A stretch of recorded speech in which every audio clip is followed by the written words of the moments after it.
ಇದು ರಾಜಸ್ಥಾನದಲ್ಲಿ ನಡೆದ ಘಟನೆ. ಜೈಸಲ್ಮೇರ್ನಲ್ಲಿ 300 ವರ್ಷಗಳ ಹಿಂದೆ ನಡೆದಂಥ ಘಟನೆ. ಒಬ್ಬ ವೃದ್ಧ ನಿಧನನಾಗ್ತಾನೆ. ಆತನ ಬಳಿ 19 ಒಂಟೆಗಳಿರ್ತವೆ. ನಿಧನ ಆದಮೇಲೆ ಆತನ ಮರಣ ಪತ್ರವನ್ನು ತೆಗೆದು ನೋಡಲಾಗತ್ತೆ. ಅದರಲ್ಲಿ ತುಂಬ ವಿಚಿತ್ರವಾದಂಥ ಪಾಲನ್ನು ಬರೆದಿರ್ತಾನೆ ತನ್ನ ಕುಟುಂಬದವರಿಗೆ. ನಿಮಗೆ ರಾಜಸ್ಥಾನದಲ್ಲಿ ಪಂಚಾಯಿತಿಗಳು ಯಾವ ರೀತಿ ಸೇರ್ತವೆ ಅಂತ ಗೊತ್ತಿದೆ.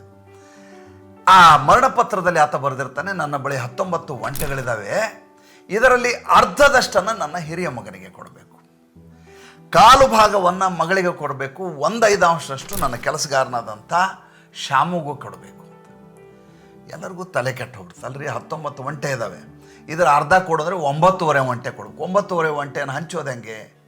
ಅದಾದಮೇಲೆ ಅದರ ಕಾಲು ಭಾಗವನ್ನು ಮಗಳಿಗೆ ಕೊಡಬೇಕು ಅಂತ ಹೇಳ್ತಾನೆ. 4.25 ಒಂಟೆ ಯಾರಿಗಾರು ಕೊಡೋಕ್ಕಾಗತ್ತನ್ರಿ? ಹಾಗಾದ್ರೆ ಒಂದು ಕೆಲಸ ಮಾಡೋಣ, ಒಂದು ಒಂಟೆಯನ್ನು ಸಾಯಿಸ್ಬಿಡೋಣ. ಆವಾಗ 18 ಒಂಟೆಗಳಾಗ್ತವೆ. ಅಷ್ಟೊತ್ತಿಗೆ ಆತನ ಮಗ ಬರ್ತಾನೆ. ಹಾಗೆಲ್ಲ ಮಾಡೋದು ಬೇಡ. ನಮ್ಮ ಅಪ್ಪನಿಗೆ ಒಬ್ಬ ಒಳ್ಳೆ ಬುದ್ಧಿವಂತನಾದಂಥ ಸ್ನೇಹಿತ ಇದ್ದ, ಪಕ್ಕದ ಹಳ್ಳಿಲಿದ್ದ. ಆತನನ್ನು ಕರೆಸೋಣ, ಆತ ಸರಿಯಾಗಿ ಇದನ್ನು ಪಾಲು ಮಾಡ್ತಾನೆ. ಆತನನ್ನು ಕರೆಸಿ, ಚುನ್ನಿಲಾಲ್ ಅಂತ ಆತನ ಹೆಸರು. ಚುನ್ನಿಲಾಲ್ನ ಪಂಚಾಯತಿಯವರು ಕರೆಲಿಕ್ಕೆ ಕಳಿಸ್ತಾರೆ. ಚುನ್ನಿಲಾಲ್ ಒಂಟೆಯನ್ನು ಏರ್ಕೊಂಡು ಸೀದಾ ಜೈಸಲ್ಮೇರಿಗೆ ಬರ್ತಾನೆ. ಹಳ್ಳಿಗೆ ಬಂದು ಏನು ಅಂತ ಕೇಳ್ತಾನೆ. ಇಲ್ಲ, ಈ ರೀತಿ ನಿಮ್ಮ ಸ್ನೇಹಿತ ವಿಲ್ ಬರೆದಿದ್ದಾನೆ, ಏನು ಮಾಡೋದು? ಅದಕ್ಕೆ ಯಾಕೆ ಅಷ್ಟಲ್ಲೇ ಕೆಡ್ಸ್ಕೊತೀರಿ? 19 ಒಂಟೆ ತಾನೆ, ಹಂಚಕ್ಕಾಗಲ್ಲ ತಾನೆ.